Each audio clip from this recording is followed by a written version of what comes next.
예, 반갑습니다. 오늘 공연 좀 특별했죠. 우리 그 매달 하는 문화행사 늘 공연으로 시작하고 있는데 오늘이 제일 묵직한 공연이었던 것 같습니다. 원래 우리 그 전통 문화예술에서 호남은 소리, 영남은 춤이라고 했거든요. 그 영남의 춤에서 가장 이렇게 유명한 것이 우리 부산의 동네 합춤입니다. 오늘 무대가 조금 넓었으면 아마 학 분장까지도 갖추어서 이 동네 합춤의 점수를 볼 수 있었을 텐데 장소가 이렇게 좁아서 조금 이제 만만 본 셈입니다. 그래도 또 장소가 또 좁으니까 우리 이제 춤꾼의 춤 사이를 가까이서 보고 춤꾼의 표정까지 보고 또 좋았죠. 네. 다음에는 언제 우리가 또 박사님 모시고 정말 제대로 동작춤 볼 수 있는 날이 오기를 바라겠습니다. 방금 우리 판소리 김 선생님은 우리 책 친구들은 잘 모르실 수 있을 텐데 우리 평산마을 주민들은 지난번에 구례 양정마을하고 자매결연 할 때 그때 자매결연 하는 자리에서 아주 좋은 공연 보여주셨거든요. 그래서 아마 오늘 다시 만난 그 느낌이 각별할 것 같습니다. 뿐만 아니라 홍범도 장군의 절규, 그것을 또 이동순 시인의 시, 글로 봐도 가슴이 짠했는데 또 이렇게 소리로 들으니 더더욱 그 뭉클해지면서 정말 눈물이 날 뻔했습니다. 오늘 이거 함께 해주셔서 고맙고요. 이 평산 책방 그 매달 여는 문화 행사 오늘은 민족의 장군 홍범도 평전의 작가 이동순 시인을 모시고 북콘서트를 갖게 되었습니다. 이동순 시인은 이미 한 20년쯤 전에 홍범도라는 대하서사시를 출판한 분입니다. 그 대하서사시가 무려 5부작의 책이 10권 분량이었습니다. 대단하죠. 아마 하나의 주제로 대하서사시를 10권 분량 출판한 일은 아마 전무후무한 기록이 아닐까 싶습니다. 그렇게 10권 분량의 대하서사시를 쓰는데 시를 쓰는 그 시간과 노력도 굉장했을 뿐만 아니라 그 자료를 수집하고 답사하고 그래서 그 작품을 구상하고 준비하고 하는데도 얼마나 많은 시간이 걸렸겠습니까? 그걸 구상하고 준비하고 시를 맞춰서 10권을 완간할 때까지 무려 20년 넘게 걸렸다는 겁니다. 이동순 시인 그 말씀으로는 이동순 시인 그 할아버지가 독립투사시고 일제 형부소에서 고문으로 순국하신 분이세요. 그래서 그분의 그 후손으로서 그런 남다른 사명감, 그 열정이 있었기에 그 아주 장대한 그리고 오랜 세월에 작업을 해낼 수 있었다고 말씀을 하십니다. 그러니 이동순 시인은 우리 대한민국에서 홍범도 장군에 대해서 가장 많이 알고 가장 깊이 아는 분이라고 말씀드릴 수가 있습니다. 그런 그 이동순 시인이 올해 3월에 요즘 같은 그 홍범도 장군에 대한 논란을 좀 미리 내다보는 성견지명이라도 있었던 것처럼 홍범도 평전을 쓰셨어요. 그러니 지금 되고 있는 홍범도 장군에 대한 여러 논란을 보면서 얼마나 우라가 치밀었겠습니까? 그래서 홍범도 장군 그 흉상 철거를 꾸짖는 시를 홍범도 장군의 절규라는 제목으로 SNS에 올렸는데 그게 정말 뜻 있는 많은 분들의 그 가슴에 아주 뜨거움을 주었습니다. 그래서 오늘 그런 이야기를 듣고자 우리가 오늘 이동순 시인을 모셨습니다. 오늘 이 자리에는 또 그 평전을 출판한 그 한길사 우리 김은호 대표님도 함께 하고 계십니다. 나중에 인사 말씀 좀 잠시 좀 부탁을 드리겠습니다. 그리고 홍범도 장군은 전문 연구가들의 연구 논문들이 많이 있습니다. 그러나 이제 우리가 일반인들이 서점에서 우리가 접할 수 있는 책은 이제 세 가지가 있는데 좀 시기순으로 말씀드리면 첫 번째는 노무현 정부 때 독립기념 관장을 했던 김사뭉 그 선생이 홍범도 장군 평전을 쓴 게 있고요. 우리 두 번째가 우리 이동순 시인의 그 민족의 장군 홍범도 평전이고, 또 세 번째 가장 늦게 나온 게 최근에 나왔던 방현석 소설가의 소설 범도라는 소설입니다. 우리 평산 책방에 그 세 가지 책이 다 있습니다.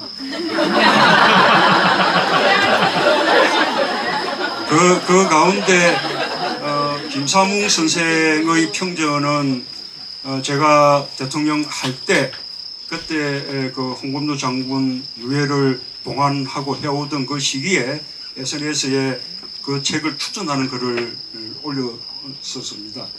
그리고 방현석 그 작가는 7월 말에 평산 책방에서 그 범도 소설로 저자 사인회를 한 바가 있죠. 그리고 오늘 드디어 이동순 시인의 또 북콘서트 하게 되었으니까 그 세 가지 모두 다 우리 평산 책방, 그리고 또 저하고도 아주 각별한 그런 이제 인연을 좀 갖게 돼서 저로서도 아주 오늘 북콘서트가 뜻깊습니다. 지금 홍범도 장군 그 논란은 지금도 진행 중에 있습니다. 우선 육사가 흉상 철거에 대한 논란이 계속되고 있고요. 이어서 국방부 청사 앞에도 홍범도 장군 그 흉상이 있는데 그거 철거 문제까지도 논란이 비화가 됐고, 또 박근혜 정부 때 진술을 해서 이름이 명명된 잠수함에 홍범도 한이 있는데 그 한 명을 또 바꾸는 문제까지 이렇게 비화가 돼서 논란이 갈수록 이렇게 확산되고 있는 중입니다. 그래서 오늘 이 자리가 또 이동순 시인의 또 말씀을 들으면서 그런 논란의 한가운데서 우리가 좀 올바른 견해를 가질 수 있도록 하는데 도움되는 자리가 되기를 바라겠습니다.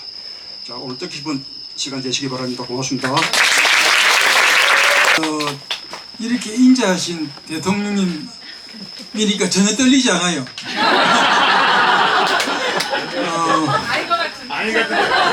저는 지금 47년째 책을 만들고 있는데 그 최근에 낸 책이 이제 이 홍범도 장군 평전이죠.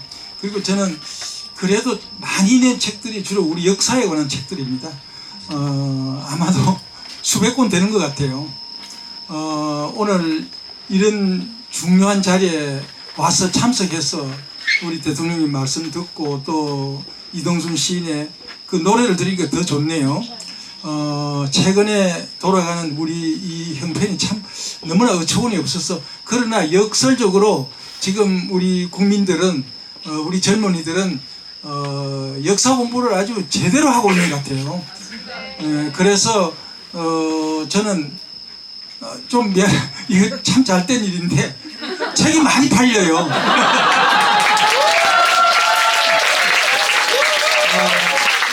저도 북콘서트 이런 걸 많이 했습니다만은 오늘 이런 자리에 와서 제가 참석한다는 게 너무 영광이고, 또 이런 어떤 귀한 여러분들 앞에서, 우리 대통령 네 분 앞에서 이렇게 우리 이동순 시인의 말씀을 듣는다는 게 너무나 출판하기를 참 잘했다 이런 생각을 합니다. 여러분들과 함께 앞으로 우리 역사 정신 제대로 바로 세우고 홍범도 장군의 그 어떤 숭고한 뜻을 함께 펼쳐나가는 그런 다짐의 자리로 삼겠습니다. 감사합니다. 그러면 이제 본격적으로 민족의 장군 홍범도 저자이신 이동순 작가님을 모시고 강연을 시작을 해볼까요? 작가님 모시겠습니다. 네, 박수로 맞아주세요.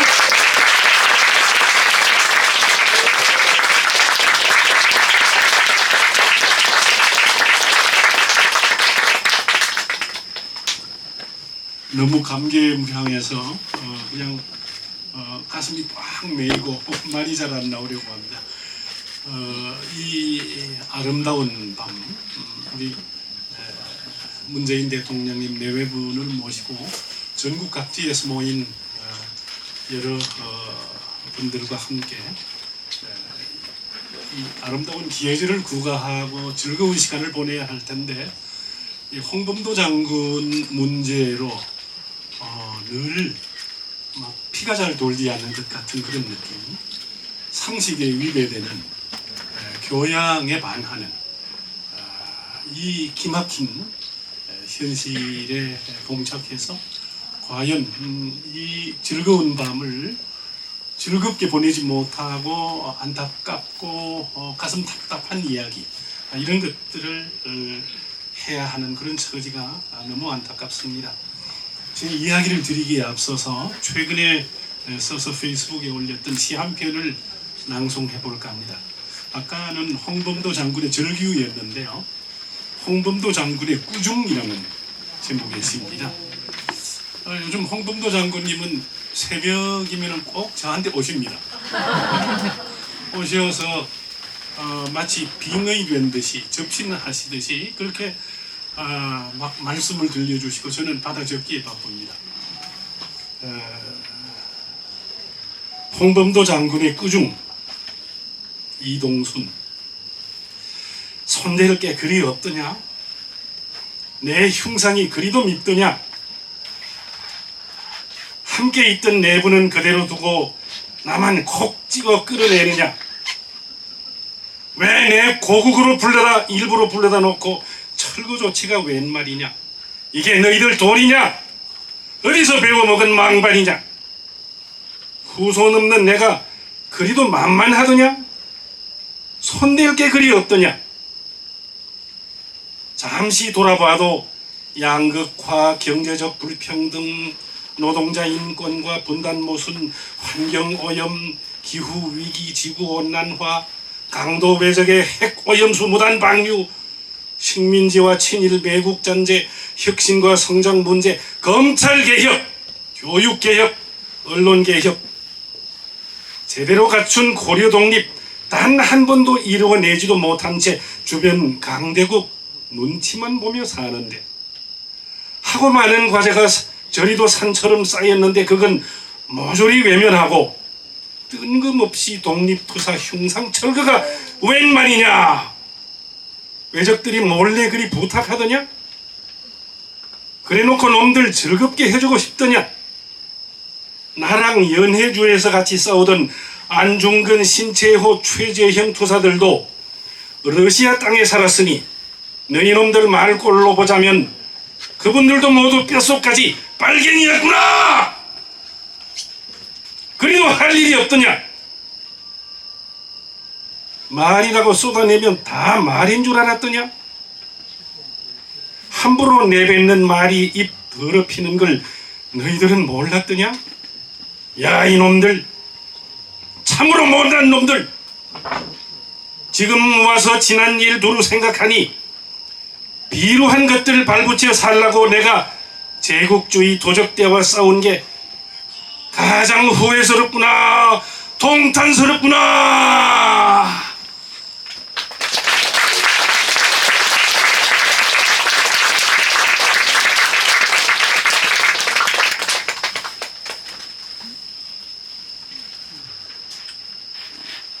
정말 그 시에 나오는 대목처럼 우리가 손대야 할 게 있고 손대지 말아야 할 게 있고 살아가면서 정말 그런 분별은 최소한 가지고 살아야지 인간이라고 할 수가 있겠죠. 그런데 손대지 말아야 할 걸 지금 둘러파서 근본을 뒤집어 엎고 있습니다. 문재인 대통령님께서 재임 시에 이룩하신 그 모든 빛나는 성과들을 하루아침에 모두 둘러파서 되돌려 놓는 이런 참 참담한 지경을 보면서 우리는 과연 어떻게 대응해야 될까 하는 생각을 합니다. 그래서 요즘 저는 거의 매일처럼 홍범도 장군의 말씀을 듣고 그것을 실어서 받아 적는 일을 계속해가고 있는데 이러한 그 활동들을 제 자신이 가만히 생각해 보니까 참 그 육군사관학교 본관 정문 앞에 그 5분 독립투사들 가운데 4분은 전부 후손들이 쟁쟁하게 지금 잘 살아가고 계십니다. 명문 거족으로서 홍범도 장군께서는 처자식을 전부 나라에 바치시고 당신 혼자 외롭게 말리 타국에서 살다가 아주 적막하게 그렇게 돌아가셨는데 아무도 도와줄 분이 없습니다. 흉상을 철거한다고 해도 목소리 높여서 그것을 가로막고 뭔가 이렇게 보호해 주실 분이 아무도 없습니다. 그래서 저라도 나서서 좀 일찍 홍범도 장군에 대한 공부도 하고 일기염도 가셨던 저라도 나서서 홍범도 장군의 그 보호를 위한 항일 무장 투쟁을 벌여야겠다. 무장이라고 하는데 제가 글쟁이로서 살아가는 제가 무슨 무장이 있겠습니까? 저희 무장은 오직 붓입니다. 글로서 홍범도 장군에 대한 정말 잘못된 조치 이런 것들을 고군분투로 막고 싸워 나가고자 하는 그런 생각을 해봅니다.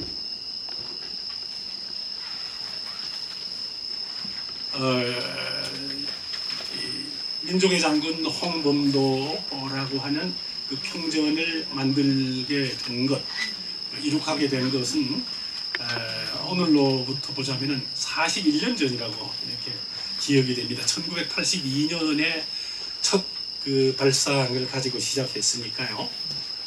그런데 그때 제 나이가 30대 초반인데요. 어떻게 뜬금없이 홍범도 장군, 아무도 홍범도라는 이름을 모를 때인데 홍범도 장군에 대해서 관심을 갖게 되었느냐라고 질문들을 많이 하십니다. 그래서 이제 저 자신의 아까 그 대통령님께서 말씀하셨는데요. 제 조부의 이름이 이명윤 선생입니다. 경상도 김천에서 활동하셨고 주로 하셨던 활동이 크게 2가지인데 하나는 파리장서 사건의 서명을 먼저 하셨고 그 다음에 2번째로는 의용단이란 비밀 결사를 조직해서 경상도의 그 부호들 지주 자본가들을 찾아다니면서 만주의 독립운동 단체에 보내는 군자금을 모아서 보내시는 건데 거의 지주 자본가들은 자신의 기득권을 지키기 위해서 일제와 거의 야합하거나 소극적이었죠. 그래서 돈이 그치지 않으면 당신 사비를 보태어 가지고 채워서 그렇게 만주로 보내고 하셨습니다. 그러다가 이제 상해 임시정부에서 대한민국 임시정부 재무총장 이런 발령장을 이렇게 받으시기도 하고 뭐 여러 가지 일화가 많고 어려서부터 그러한 할아버지 이야기를 정말 많이 듣고 성장을 했습니다. 초등학교 다닐 때 할아버지 사시던 큰 댁에 가면은 천장에 외놈 형사들이 와서 일본도로 푹 찔러가지고 이렇게 1m 내지 2m로 길게 천장에 뭘 감추어 놓지 않았나 하고 수색하던 그러한 자리를 도배를 하지 않고 일부러 이렇게 방치하고 계시던 그런 모습이 이렇게 기억이 나곤 했습니다. 할아버지께서는 의용단 활동을 하시다가 일경에 체포되어서 대구 형무소에서 고문을 받다가 돌아가셨는데 할머니가 대구 형무소 앞에 방을 얻어놓고 늘 이렇게 면회를 가시면은 입었던 옷을 이렇게 내어주죠. 죄수의 옷을. 그리고 새 옷을 이렇게 차입을 합니다. 그런데 할머니가 그 옷을 빨다가 막 통곡을 하시다 그럽니다. 고문을 받다가 얼마나 피를 많이 쏟았는지 물을 부어서 빨래를 하면은 핏물이 줄줄줄줄 흘렀다라는 이런 이야기를 듣고 했었습니다. 이게 할아버지 사진이 남아 있지 않고 초상화로 남아 있는데요. 이 할머니께서 이제 할아버지를 옥바라지를 하곤 하셨죠. 그 할아버지께서는 1923년에 옥사를 하셨는데 저는 1950년에 태어났습니다. 할아버지와 저와의 육신의 인연은 이승에서 약 27년 동안의 차이가 있죠. 그런데도 불구하고 할아버지께서는 자주 저에게 무언가를 바람결에 혹은 구름에 일깨워 주셨습니다. 시인으로서 국문학자로서 네가 해야 될 일, 걸어가야 할 방향 이런 것들을 일깨워 주셨는데요.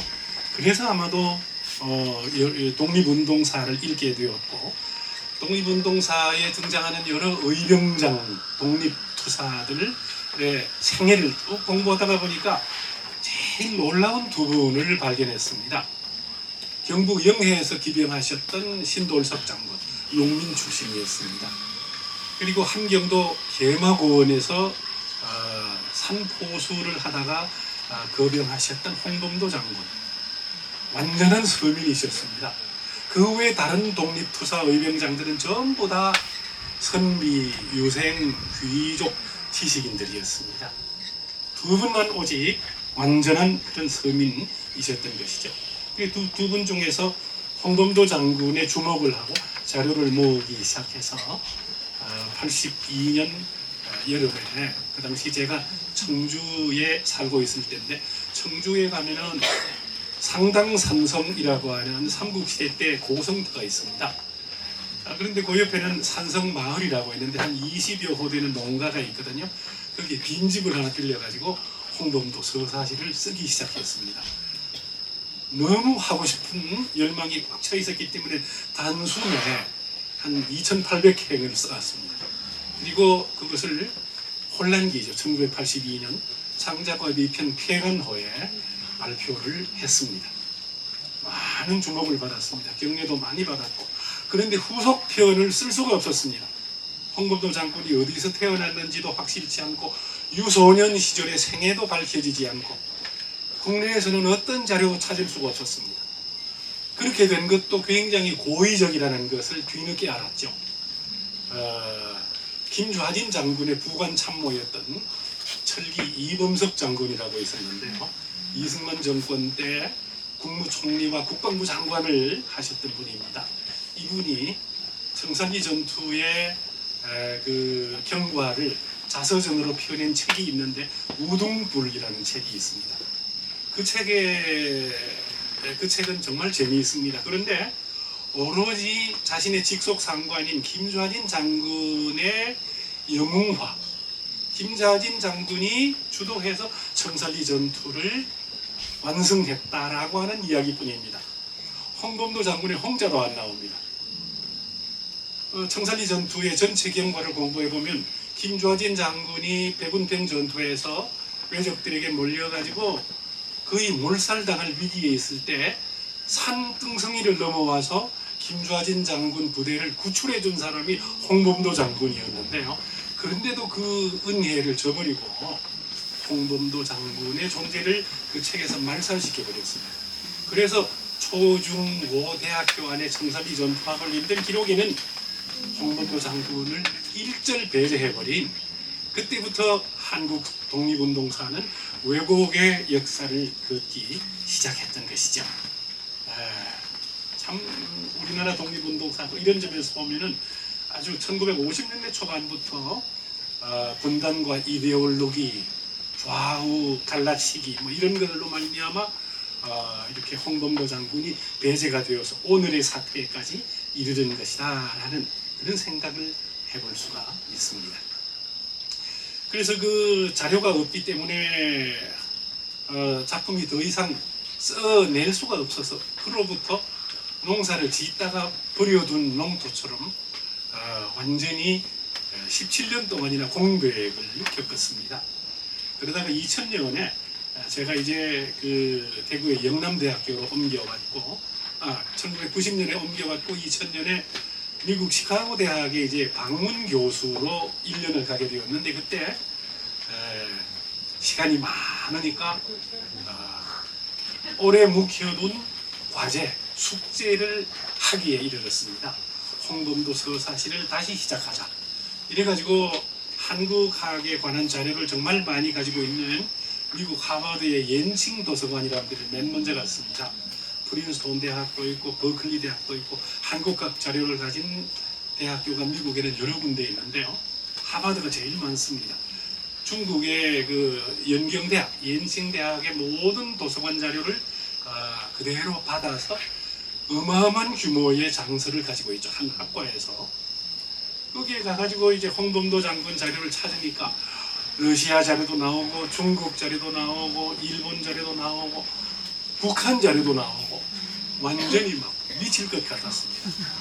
그 풍성한 홍범도 장군의 못 본 자료를 찾아내고, 또 그 당시에 정신문화연구원에서 홍범도 장군의 모든 자료를 종합해가지고 발간한 홍범도 장군 자료집이 발간되었는데, 거기에 홍범도 장군의 육성이 느껴지는 홍범도 일지라고 하는 홍범도 장군이 구술로 말씀하시고 연극 배우 이함동이라고 하는 분이 공책에 적은 그런 기록이 나타났습니다. 그래서 미국에서 신나게 작품을 써서 막 그냥 한 이틀, 사흘, 밤을 새면서 노트북과 씨름을 하고, 너무 오래도록 노트북에 매달리니까 나중에 모니터에 글자가 잘 안 보이더라고요. 3겹, 4겹으로 보이고.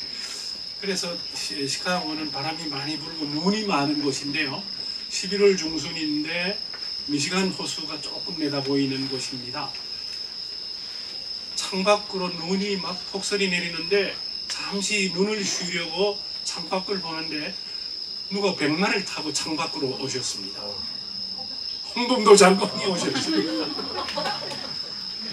홍범도 장군 글쓰기에 너무 몰두하다가 보니까 백일몽이죠. 완전히 홍범도 장군이 백마를 타고 오셔서 머리에도 눈이고 어깨에도 눈이고 이렇게 막 눈썹에도 눈인데 저를 이렇게 처근히 내려다보시면서 고개를 끄덕끄덕 하시더니 말머리를 돌려서 다시 미시간 호수로 떠나가시는 이런 정말 실감나는 헛꿈을 이렇게 꾸기도 했던 것이죠. 위로 차원에서 오신가 보다. 그래가지고 더욱 작품 쓰기에 몰두해서 1년 있다가 돌아올 때는 기본 골기역을 완성해서 돌아오게 되었던 것이죠. 이게 바로 그 책입니다. 10권짜리로 만든 책인데요. 이 책의 기본 골기역이 전부 이제 민족의 장군 홍범도의 어떤 굵은 뿌리가 된 것이라고 볼 수 있겠죠. 이제 그 주로 사진 중심으로 귀한 사진 오늘 많이 준비했는데요. 홍범도 장군의 생애는 처음부터 끝까지 고난으로 점철된 생입니다. 어떻게 참 우리말로 막말로 해서 팔자를 타고 나셔도 이렇게 고난 속에서 태어나서 고난 속에서 살다가 돌아가신 뒤에도 지금 이런 고난을 겪으시나 진짜 운명적인 고난에 이렇게 굴레를 쓰고 계신 분이다라는 생각을 합니다. 먼저 고난 1을 한번 보십니다. 평안도 양덕, 바로 평양 부근입니다.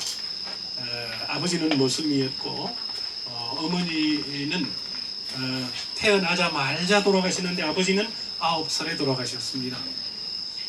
그리고는 잘 아는 집에 모섬으로 들어갔는데 아주 살아가기가 힘들었겠죠. 그런데 타고난 골기역이 매우 커서 15살인데 이미 170이 되었다고 합니다. 17살쯤 되었을 때는 180. 그러니까 홍범도 장군의 신장은 190으로 추정된다고 하더라고요. 유골을 동원해 온 분들의 이야기에 의하면 그 무릎에서부터 이 응시뼈까지 그 대퇴부 골기역의 길이가 보통 사람보다도 훨씬 길다라고 하는 걸 보면 정말 신장이 대단히 크신 분이죠. 그리고 15살의 나이를 2살 속이고 90군대에 들어갔는데 거기서 나팔수를 하셨습니다. 그리고 아주 그 나쁜 군대 안에도 친일적인 군인이 있었나 봅니다. 그리고 부조리, 군대 물품을 외부에 팔아먹고 하는 이런 상관에게 항의를 하다가 모질게 매를 맞아서 너무 억울한 홍범도 장군이 그 상관을 이렇게 번쩍 들어서 던졌는데 그만 죽었습니다. 그래서 이제 그만 그 뜻밖에도 살인범이 되었죠. 그래서 이제 군대를 탈영을 합니다. 이때부터 고난이 시작되는데요. 그래가지고 이제 나왔는데 이렇게 막 험한 일을 많이 겪습니다. 헌병 보조원이 머리 깎은 2사람을 의심해서 막 따라오다가 막 신분을 캐묻고 그 단양 이씨 이름이 알려져 있지 않습니다. 단양 이씨를 막 희롱하고 하니까 막 그냥 화가 난 홍범도 장군이 그 헌병 보조원 아내를 희롱하는 헌병 보조원을 주먹으로 격투기 하듯이 때리는데 또 죽었습니다. 이래가지고 이제는 평범한 가정에서 살아갈 수가 없습니다. 아내를 친정으로 돌려보내고 그때부터 이제 아주 힘든 그러한 생애를 하시게 된 거죠. 90군대의 모습입니다. 이렇게 전부 허리에 가죽 가방들을 차고 남바위 모자 쓰고 바지 저고리 입고 말이죠. 아주 옛날 참 분위기가 납니다. 홍범도 장군이 했다는 90군대 나팔수입니다. 기상나팔을 부르셨답니다. 취침나팔도 불고 말이죠.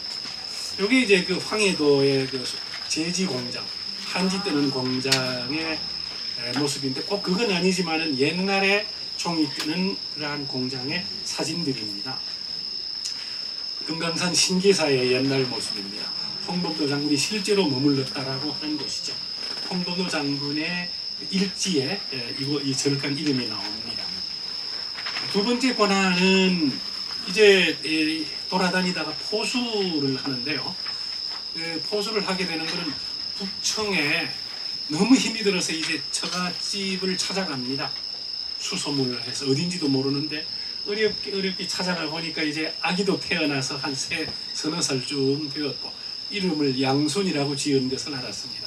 잘 막 어린 녀석이 울지도 않고 막 또 어른스러우니까 이름을 양순이라고 지었습니다.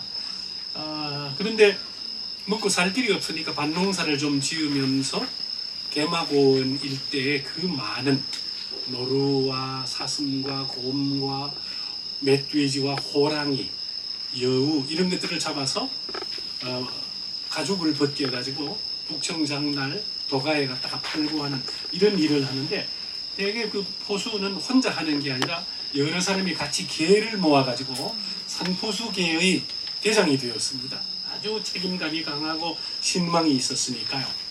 그런데 이럴 때 아주 나쁜 법령이 생겨났습니다. 그게 뭐냐? 총포 및 화약류 단속령에 관한 법률인데요. 일제는 이 법을 정한 이유가 바로 함경도의 산포수들이 너무 염려스러웠기 때문입니다. 무기를 들고 있으니까. 일단 무기를 헌병대나 경찰서에 반납해라. 필요할 때 가서 쓰고 다시 반납해라. 라고 명령을 했는데 포수들이 의논을 했는데 모든 사람이 거절했습니다. 우리들의 기본 생계수단인데 이걸 어떻게 경찰관서나 헌병대에 반납을 한단 말이냐 라고 하니까 이제 일본 군대와 자연히 대결 상태가 될 수밖에 없었죠. 그래서 그 의병대는 그로부터 집을 떠나서 본격적인 의병대 구성을 하게 되었고 일본군은 그 의병대를 토벌하기 위해서 출동을 했는 것입니다. 그런데 홍범도 장군이 함경도 개마고원 일대에서 싸우셨던 약 37회가량의 전투는 모두 홍범도 장군의 승리로 끝이 났습니다. 백전백승이었습니다. 홍범도 장군의 그 산포수 의병대는 개마고원의 그 아주 오밀조밀한 지리를 손바닥에 손금 보듯이 다 알겠죠. 어디에 물이 있고 어디에 동굴이 있고 어디에 산길이 있고 어디에 숲이 무성하고 어디에 절벽이 있고 다 아는데 일본군은 허술한 작전 지도로 그게 불가능합니다.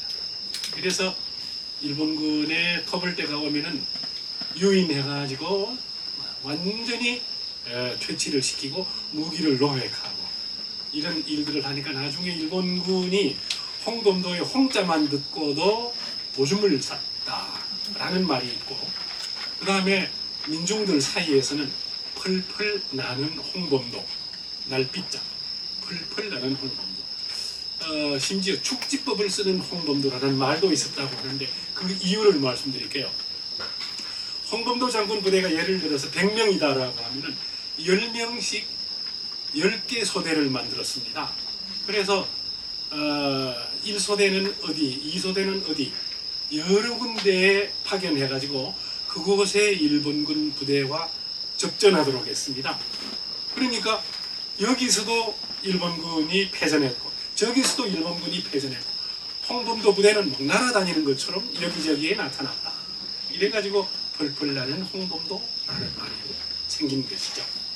그리고 그 조선족 가운데 한 민요 수집가가 조사 수집한 함경북도의 홍범도 장군의 이야기가 들어가는 민요, 함경도 민중들이 만든 민요가 약 한 100여 곡 가까이가 수집된 것을 보면은 우리 아기 자라면 홍범도 부대 보낼 거야. 홍범도 장군 도와서 나라 독립 이룰 거야 라고 하는 이런 내용의 민요들이 막 속속 등장하고 했던 걸 볼 수가 있습니다. 이렇게 그 본격적인 그러한 전투를 하는데 여기 이제 산포수들의 모습입니다. 화승총을 들고 있는데요. 이 화승총이라고 하는 것이 굉장히 낙후하고 원시적인 그런 무기입니다. 여기 이제 설명에 나오지만은 사거리가 말이죠. 여기 한 18m 정도? 목표물이 바로 앞에 와야지 쏠 수가 있고, 그리고 사격 한 발 하는데 3분이 걸렸다고. 총탄을 재가지고 심지가 이렇게 탄환에 달렸는데 옆에는 부싯돌을 켜서 심지에 불을 붙이는 사람이 따로 있었습니다. 그러니까 비가 오거나 오늘처럼 날이 눅눅하면 심지에 습기가 차서 탄환 발사가 불가능했겠죠. 이런 화성총을 사용하니까 무력으로 보아서는 절대적으로 일본군의 약세였습니다. 그래서 일본군과 싸워서 기습적인 유격대 활동이죠. 그래서 승전을 하면은 일본군의 화기를 노획해서 탄환도 빼앗아서 거꾸로 사용하는 그런 활동으로 이겼다고 하니까 참 놀라운 일이죠. 의병장 시절의 홍범도 장군의 모습입니다. 이 아주 수치 많은 구렘가롯은 돌아가실 때까지도 기르셨고요. 아주 억세고 강렬한 그런 인상이 그대로 보이죠. 이 함경도에서 왜적들은 홍범도가 정말 골칫거리였습니다. 어떻게 하면 홍범도를 퇴치할까? 이래가지고 방법을 썼는데 어느 날 아버지 의병대에 가서 중대장을 하던 아들 양순이가 어머니가 아프다고 해서 이제 집으로 내려왔습니다. 그걸 기다리고 있던 일본군 밀정이 양순이를 체포해서 고문하거나 닥달하지 않고 살살 구슬리면서 너희 아버지한테 이 편지를 전하도록 해라. 아마도 기뻐하실 거다. 라고 했습니다. 깜짝 놀라가지고 그 편지를 받아가지고 순진한 양순이는 의병대로 올라와서 아버지한테 집에 갔더니 이 외족들이 수상한 사람들이 저를 붙잡아가지고 아버지한테 이 편지를 갖다 드리라고 했어요. 홍 장군이 이제 그걸 뜯어서 읽어보니까 저항하면 죽음이요 귀순하면 부귀영화가 기다린다 라는 그런 내용의 편지가 쓰여져 있었습니다. 홍 장군이 너무 격분해서 순간적으로 권총을 빼서 네가 외적놈이 시키는 대로 심부름을 받으니까 너도 외적놈하고 똑같은 놈이구나! 바로 아들에게 총을 발사했습니다. 정통으로 쏘았다면 바로 즉사했을 텐데 아마 손이 떨렸겠죠. 아들한테 이렇게 차마 발사를 제대로 못해서 양순이가 막 비명을 지르고 쓰러졌는데 왼쪽 귀에 귓밥이 뚝 떨어졌습니다. 피가 막 아주 막 뚝뚝뚝 흐르고 부관이 달려와서 껴안고 나갔습니다. 양순이는 이제 한 달 가량 그 다친 귀를 치료했겠죠. 홍 장군은 마음이 아프죠. 아들에게 총을 쏘았으니까요. 그런데 그로부터 한 달 뒤에 함경북도 정평에서 다백이라는 골짜기에서 전투가 벌어졌는데요. 왜적들이 700명이었다고 합니다. 홍범도 부대와 전투가 벌어졌는데 하루 온종일 교전했습니다. 의병대도 여러 사람이 죽었습니다. 일본군도 많이 죽었습니다. 저녁이 되어서 이제 오늘 전투가 끝이 났는데요. 아들 양순이가 안 보입니다. 부하들을 시켜서 양순이를 찾으러 보냈더니 어느 솔밭 밑에서 왜적의 총탄을 가슴에 맞고 막 숨이 끊어지는 그런 시기였습니다. 깜짝 놀라서 달려간 홍 장군은 아들 양순이가 죽어가는 광경을 대화도 못 나누고 죽어가는 광경만 보았죠. 그래서 그날 저녁 홍 장군은 그 대장막사에 불을 켜놓고 밤새도록 자리에 앉아서 주무시지 않고 아마도 눈물을 많이 흘리셨겠죠. 새벽 동이 터올 때 일기장에 단 한 줄을 적었습니다. 내 아들 양순이 죽었다. 이 한 구절을 딱 이렇게 써놓고 아들과의 어떤 마지막 작별을 했고요. 둘째 아들은 태어날 때부터 몸이 약했다고 합니다. 비실비실 병실에 자주 가고 또 소화결핵에 걸려서 만주에 어느 잘 아는 한의원에 맡기었는데 거기서 결핵으로 아버지도 못 보고 어머니도 못 보고 세상을 떠났습니다. 아내는 집에 혼자 남은 아내는 이렇게 막 그 여러 군데로 집을 옮겨 다니면서 변성명도 하고 했지만 그러나 외놈 앞잡이한테 잡혀서 고문을 받았습니다. 마지막에는 역시 편지를 쓰라고 강요받았습니다. 그 북청경찰서의 순사대장 임재덕과 김원홍 두 매국노죠. 일본 경찰서의 앞잡이로 근무하는 그 두 나쁜 놈이 앞잡이가 원래 더 나쁘지 않습니까? 이놈들이 아내 단양 이씨를 너무 모질게 고문합니다. 석유를 흠뻑 적신 솜을 손가락 발가락 사이에다가 끼우고 불을 붙였다고 합니다. 살이 빠지직 타러 들어가는데 내가 부르는 대로 편지를 쓰면은 너를 살려줄게. 자, 잘 들어라. 영웅호글이라도 아무리 대장부라도 이 편지를 그대로 받아서 이렇게 이행하신다면은 천황폐하의 은혜를 누릴 것이요. 그렇지 못하면 처참한 죽음을 맞이할 것이다. 부르는 대로 이렇게 쓰면을 쓸 수 있겠느냐 하니까 단양이 씨가 대장부가 영웅호글이 아녀자가 말한다고 해서 그 편지를 고지 법대로 듣겠느냐 라고 하면서 나는 더 이상 아무 말도 안 하고 너희들의 말을 듣지 않을 테니까 알아서 해라 라고 하고는 혀를 깨물어서 실신을 해버렸죠. 왜적들은 더욱 모진 고문으로 단양 이씨는 실신 상태에서 세상을 떠나고 말았습니다. 처자식을 완전히 구국활동에 바치신 분은 독립운동사 전체를 통틀어도 홍범도 장군밖에 없습니다. 이런 분한테 어떻게 요즘 이렇게 모진 권한과 유린과 수모와 멸시를 이렇게 할 수가 있단 말이겠습니까? 아무튼 홍범도 장군은 국군이 패망한 1910년 이후에 연해주로 망명을 하고 연해주를 거점으로서 수시로 두만강을 넘어오십니다. 이게 이제 우리 문재인 대통령님 시절에 아들 홍범도 장군의 아들 홍양순 참 세상 떠난 지 오래되지만은 이때 나이가 한 17살, 18살쯤 된다고 합니다. 아버지를 닮아서 체구가 그렇게 컸다고 하더라고요. 이렇게 훈장이 있습니다. 신문 기사 몇 가지를 보시겠습니다. 국경토벌의 효과, 동아일보 기사인데요. 여기 보면은 전부 이렇게 여기 홍범도 장군의 이름이 나옵니다. 홍범도, 여기 뭐 어쩌고 저쩌고 하는 데 있죠. 김주하진은 어디로 옮겼다. 여기도 보십시오. 독립군의 두목 홍범도의 소식. 그 다음에 국민회 두목 홍범도, 국민회 두목 홍범도로 하면 음모단 중에 제일 무서운 두령으로 라고 하는 제목이 있죠.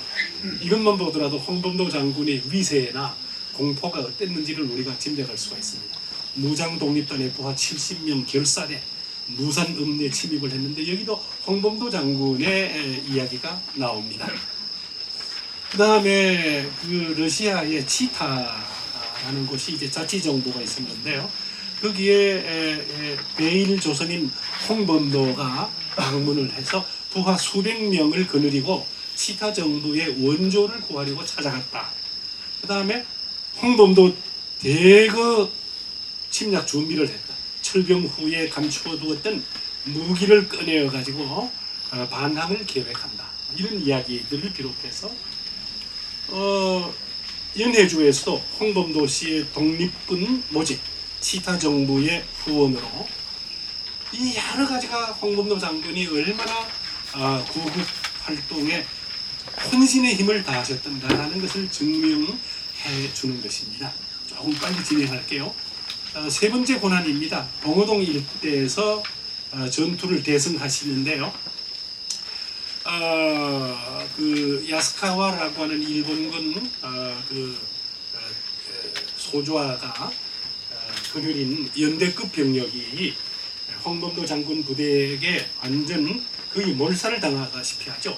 수십 명이 살아서 도망을 친다고 하는데 이게 봉오동 전투의 지도입니다. 여기 입구입니다. 하촌을 거쳐서 중촌으로, 중촌을 거쳐서 상촌으로, 상촌에 들어가면은 뺑 돌아가면서 완전히 병풍처럼 산으로 둘러싸인 풍수지리로 치면 소쿠리 땅입니다. 그런데 이 야스카와의 일본군 부대는 아주 신중하죠. 선두 척후병을 약 한 2개 소대를 앞에 보냅니다. 혹시라도 수상한 낌새가 있으면 즉시 통보해라 라고 하고 본대는 뒤에서 아주 천천히 따라갑니다. 그런데 척후병이 계속 들어갈 동안 아무런 낌새가 없어서 상촌까지 들어갔죠. 아무런 이상이 없으니까 본대가 들어와도 좋을 것 같습니다 라는 통보를 받고 본대가 들어갔는데 이미 그때 여기에 보십시오. 어느 중대는 어디에, 어느 중대는 어느 산에, 홍범도 장군은 이중대를 거느리고 어느 산봉우리에서 내가 기습 신호탄을 쏠 때 일제히 공격하라 라고 하는 지시를 내렸습니다.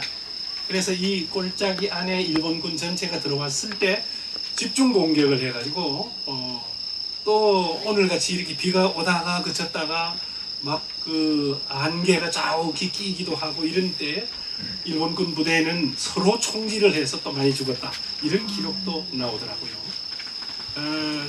그런데 아무튼 봉오동 전투에서 승리한 몇 달 뒤에 청살리 전투가 벌어지는데요. 봉오동에서 패전한 일본군이 자존심이 되게 상했죠.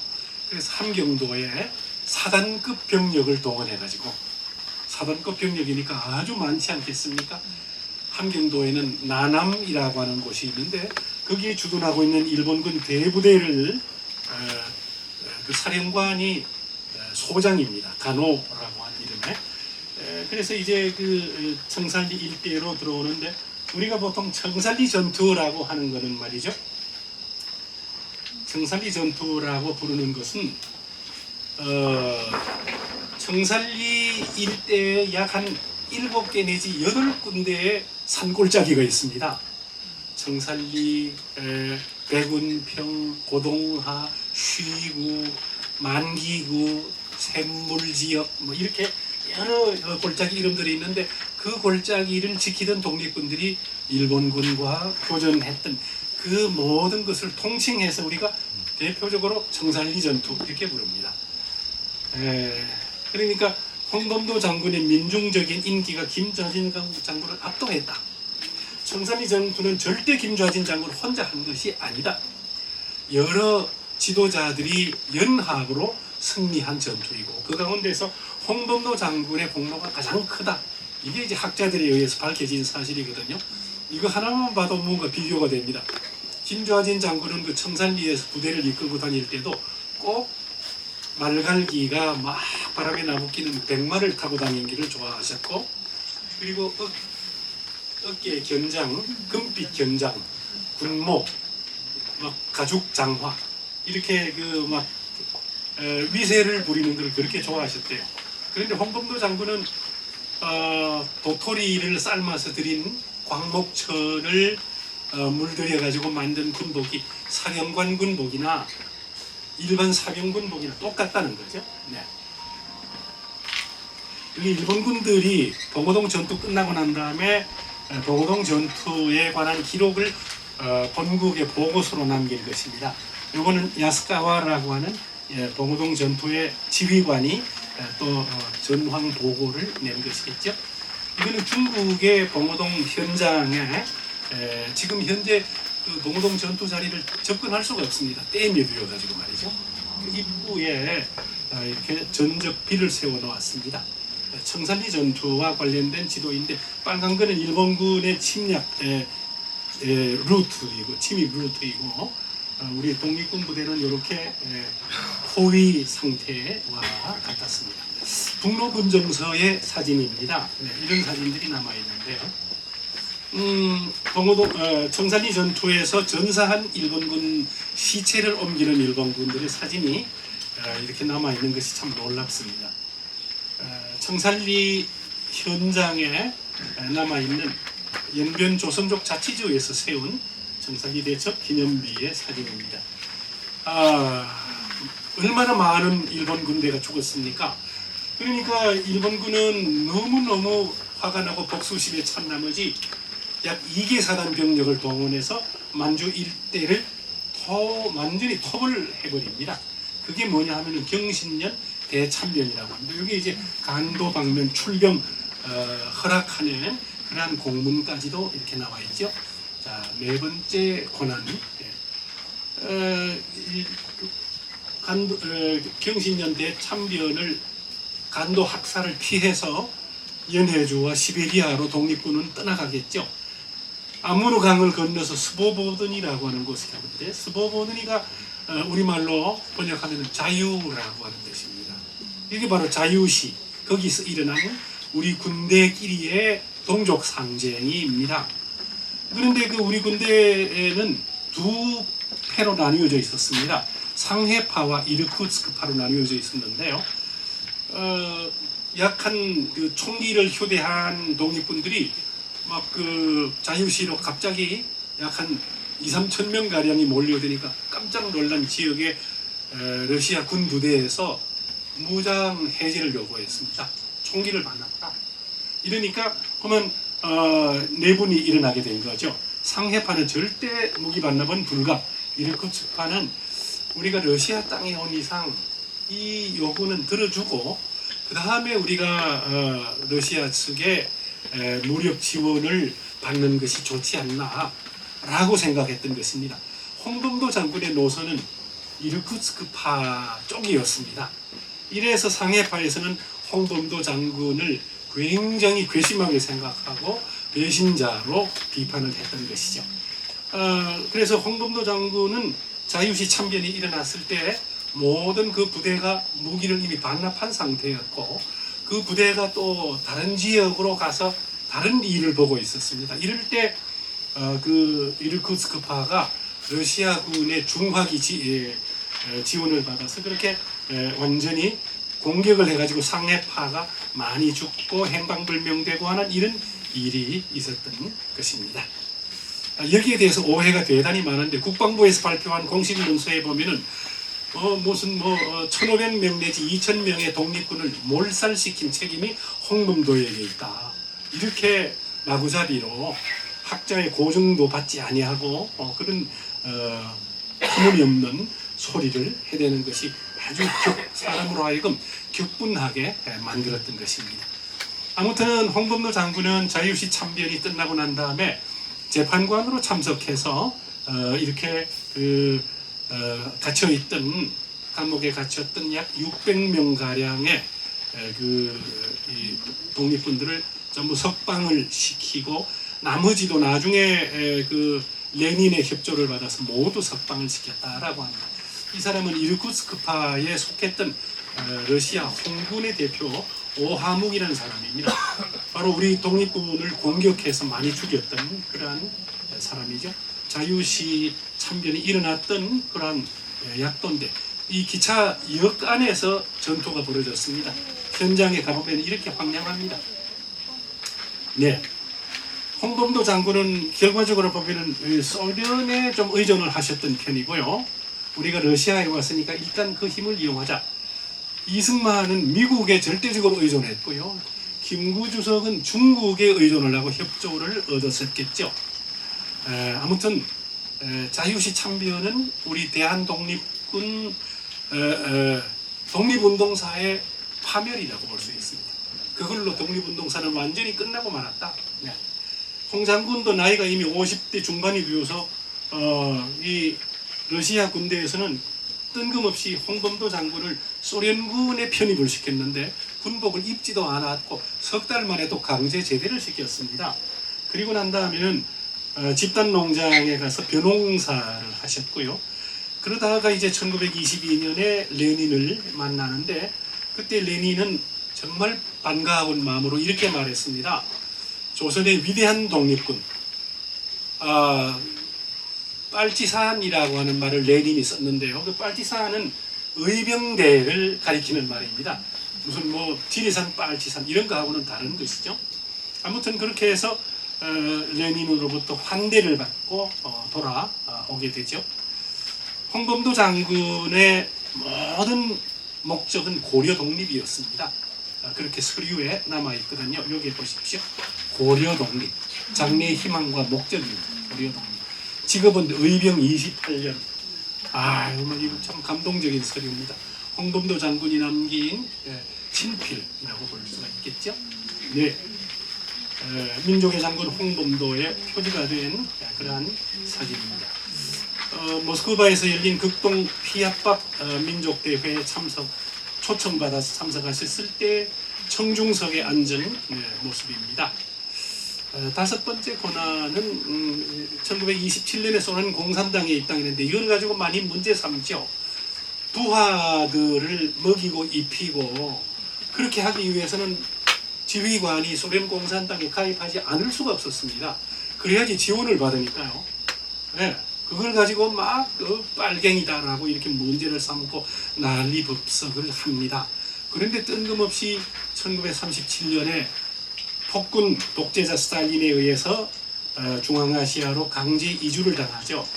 홍범도 장군도 예외가 없이 강제 이주 열차를 타고 가축을 옮기는 그 수송 열차를 타고 중앙아시아로 끌려갑니다. 이렇게 소련 정부에서 주는 연금과 그리고 고려 극장의 경비원이 되는데 그 아주 몇 푼 안 되는 돈으로 겨우 쌀을 사서 드시는 가난한 그런 살림을 살아가시죠. 홍범도 장군 순국 75주년 때 제가 카자흐스탄 그슬로르다에 가서 홍범도 장군 묘소에 서사시 10권을 헌정하고 그리고 이 알마티의 고려극장에서 의병들이라는 연극을 이렇게 보고 그 행사에 관계했던 사람들과 같이 이렇게 사진을 찍었습니다. 저는 여기 있습니다. 홍범도 일지를 작성하는데 큰 공로를 쌓으셨던 극작가 태장춘입니다. 고려극장 전속극작가. 이분은 그의 부인 이함덕, 고려인 배우이고요. 이게 홍범도 일지의 원문입니다. 홍범도 장군이 돌아가실 때까지 사실은 너무너무 보잘것없는 그러한 방 한 칸짜리 집입니다. 군불 떼는 것도 없이 방 안에는 사짜리를 깔아서 영하 한 20도 되는 추위를 견디셨다라고 합니다. 돌아가시기 직전에는 고려인 방앗간에서 정미소에서 보조를 하셨다고 하더라고요. 이 홍범도 장군의 부고를 보면 눈물이 납니다. 홍범도 동무가 여러 달 동안 이렇게 계시다가 25일 하오 8시에 별세하였기에 그의 친구들에게 부고함. 장례식은 언제 열린다. 그것을 노르다. 맨 마지막에 보시면 정미공장 일꾼 일동. 고려인 정미공장 그 방앗간의 청년들이 낸 부고입니다. 아이고 기가 막히죠. 네. 홍범도 거리 표지판입니다. 그것을 노르다에 남아있는 돌을 깎아서 만들었는데 귀퉁이가 깨졌네요.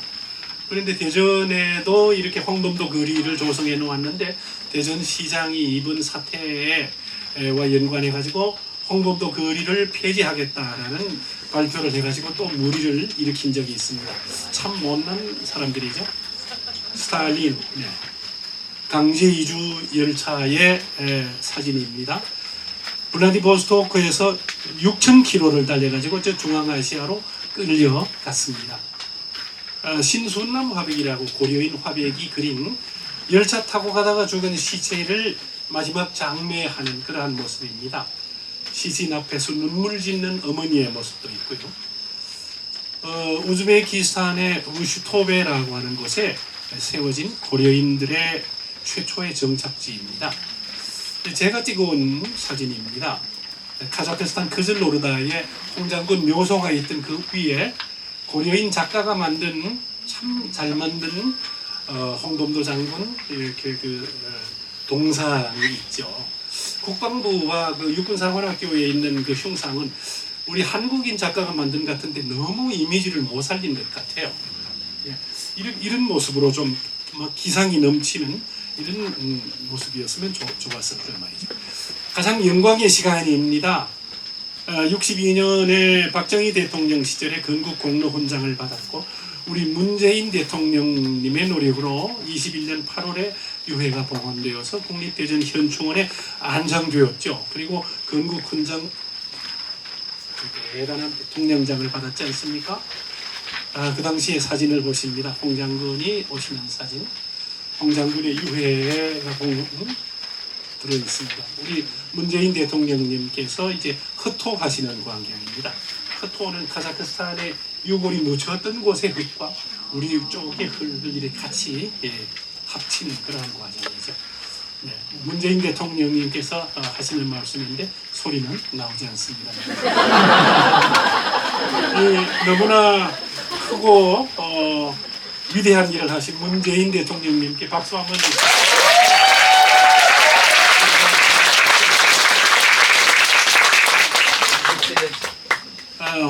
뭐 이렇게 길게 써놓았습니다만 홍범도 장군은 진정한 서민이다라는 그런 이야기입니다. 네,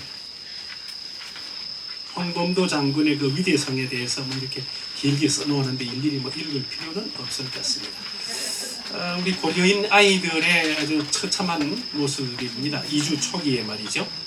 네, 이것은 그 카자흐스탄 크즐노르다의 홍범도 장군이 근무하시던 고려극장의 모습이고요. 그 공연이 끝나고 난 다음에 고려인들의 모습이고 크즐노르다의 한겨울에 이처럼 아주 추운 곳이라고 하네요. 네, 그 10권짜리 책을 홍 장군의 묘소 앞에 헌정한 직후에 찍은 사진입니다. KBS의 그 역사저널에 한번 출연을 해서 홍범도 일지에 관해서 이야기를 했던 적이 있습니다. 그 다음에 동작국립묘지에는 후손이 없는 그 선열, 예국 선열들의 위패를 모셔놓은 것이 있는데 그 앞에서 한번 추모시를 낭송한 적이 있었습니다. 국립대전 현충원에 이 민족의 장군 홍범도가 발간되어서 우리 김원호 대표님하고 같이 가서 헌정식을 하던 그날의 모습입니다. 옆에는 정호성 시인인데 저하고 아주 다정한 친구입니다. 강제이주 열차라고 하는 시집인데 창작과 비평에서 발간이 되었습니다. 이번에 발간된 민족의 장군 홍범도라는 책인데요. 한번 읽어보시면 홍 장군의 생애가 얼마나 참 대단하신 분인가를 새삼스럽게 깨달아서 아실 수가 있습니다. 여러분 감사합니다. 너무 오래 했습니다. 귀한 이야기 아주 열정적으로 들려주신 이동순 작가님께 마지막으로 아주 큰 박수 부탁드립니다. 네, 감사합니다.